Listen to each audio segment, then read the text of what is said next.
Deadpool and Wolverine is packed with superhero cameos, but one actor is hoping for a solo spotlight.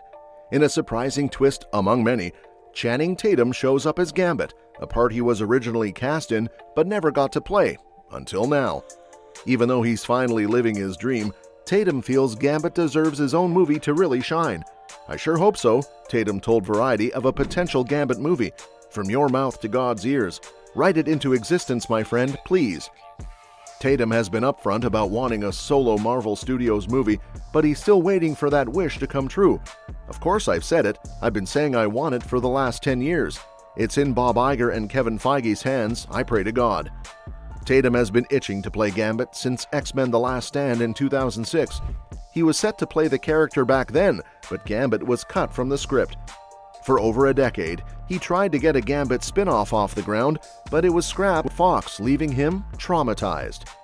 He finally made his long-awaited debut as the Ragin' Cajun in Deadpool and Wolverine, which had the biggest R-rated global box office opening ever at $438.3 million, and the 8th biggest domestic weekend debut of all time with $205 million in ticket sales.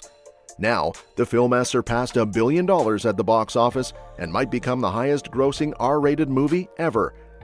Tatum took to social media to express his gratitude for his MCU debut shortly after the film's release. He shared 2 similar photos of himself and Reynolds standing side by side at San Diego Comic-Con, taken almost 10 years apart, and thanked his co-star for making the cameo happen. Director Sean Levy mentioned that he knew Tatum's Gambit cameo would be deeply gratifying for him, given how long Tatum has wanted to play the character.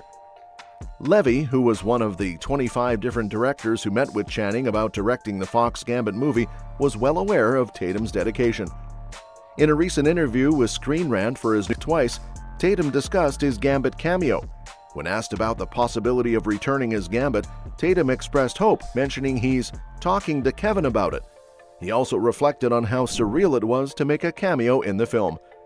Tatum shared that he's not going to dive into the details of what they had planned for their Gambit film, but it was meant to be an origin story that could fit well with the Deadpool world. He mentioned that while Deadpool could poke fun at other MCU characters, Ryan Reynolds, being a huge fan of comics and Marvel, wouldn't go that route. Tatum expressed enthusiasm for any version of Gambit and hopes to return to the MCU. He described his cameo in Deadpool and Wolverine as a make-a-wish moment, feeling like it was a dream come true to suit up as his favorite superhero. Standing next to Hugh Jackman and seeing other characters like Blade and Elektra made the experience surreal for him. He ended with a hopeful plea for fans to help make more Gambit appearances happen. Now, before we talk more about the possible standalone movie, let me first introduce the character and, most importantly, his powers that everybody seems to be confused about. Gambit's ability to manipulate kinetic energy allows him to turn objects into explosives, heal quickly, resist telepathic attacks, and more.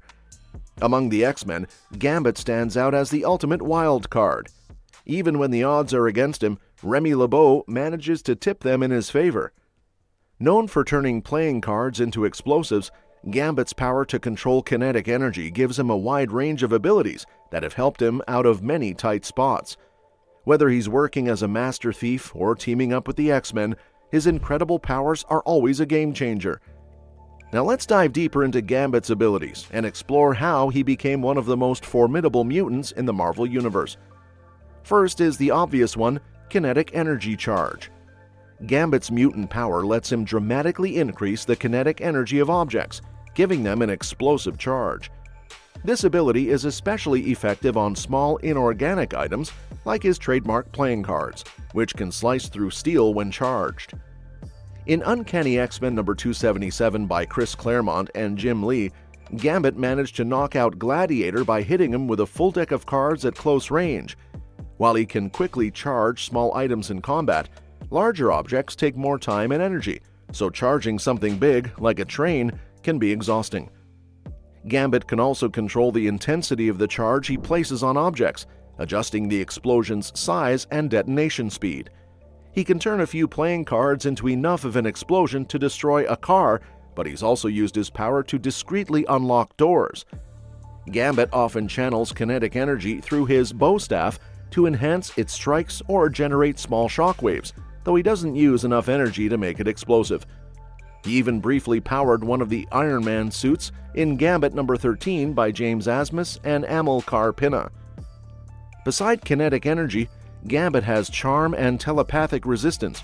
While Gambit's powers are mostly about channeling energy, he also has some low-level psychic abilities. He can use his voice to hypnotize people, making himself seem charming or agreeable. Strong physics are usually immune to his charm, but even the Shadow King, a powerful psionic entity, admitted that Gambit's hypnotic abilities could work on him in Uncanny X-Men number 266 by Chris Claremont and Michael Collins. Gambit's body stores kinetic energy, creating a constant static field that interferes with telepathic mind reading. For instance, when Psylocke tried to read his mind in Uncanny X-Men number 324, Gambit was able to sense her intrusion and force her out. While he can't fully block telepaths like Professor X, the static energy around him makes it quite painful for telepaths to probe his thoughts.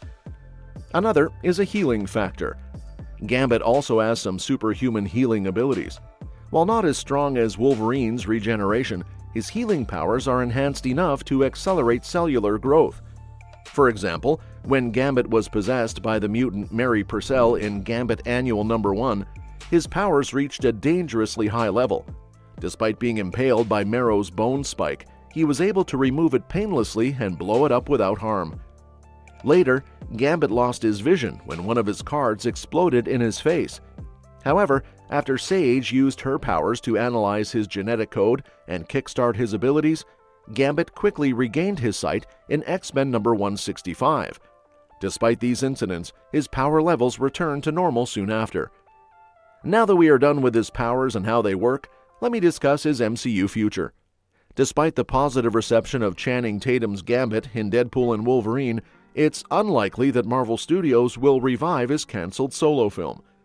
With Phase 5 wrapping up in 2025 and the MCU moving toward Phase 6, which will wrap up the multiverse saga with Avengers Doomsday and Avengers Secret Wars, fitting a Gambit film into this crowded schedule would be challenging.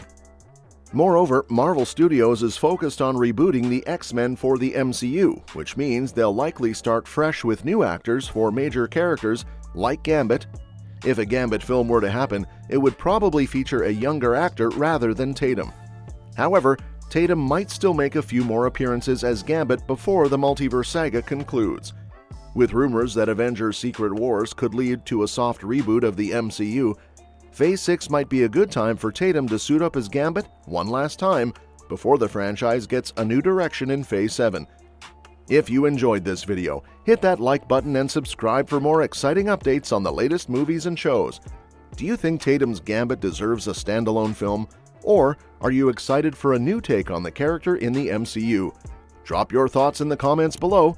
Thanks for watching, and we'll see you in the next video.